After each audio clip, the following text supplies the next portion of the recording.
Magandang araw sa inyong lahat at welcome sa aking channel. Coco Martin, ratsyada sa trabaho, walang kapaguran.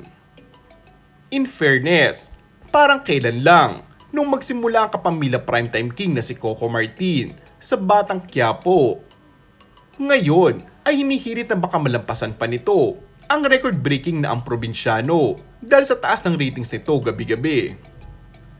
Itinuturing din ni Coco na isa sa mga biggest blessings sa kanyang buhay at karir, ang Batang Quiapo. Ayon sa aktor, "This is the busiest ever in my career, but for me, being busy is good." Yung pinakamahalaga naman dyan is hindi ako nawawala ng oras sa aking pamilya and nagagampanan ko yung mga tungkulin ko properly. At syempre, nagagawa ko ang lahat ng yun ng masaya kasi I really love what I do and I love my job sa Kapamilya Network. Kaya naman umano, pagka may free time talaga, ay sa bahay lamang siya kasama ang kanyang pamilya. Magpapahinga at magtuto ng time para sa family. Pinipilit ko talaga na ma-manage ko yung time ko sa work at sa family. Kasi sa sobrang pagiging busy minsan, nawawalan ako ng time sa family. Pahayag ni Coco.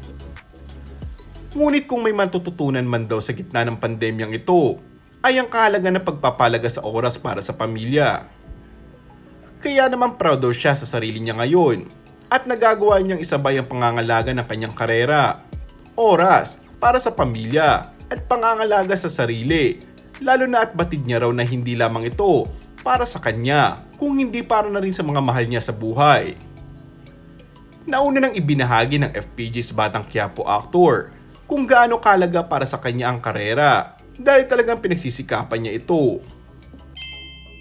And that's all for our today's video. Kung bago ka lang sa aking channel ay mag-subscribe at pindutin na rin ang notification bell. Maraming salamat!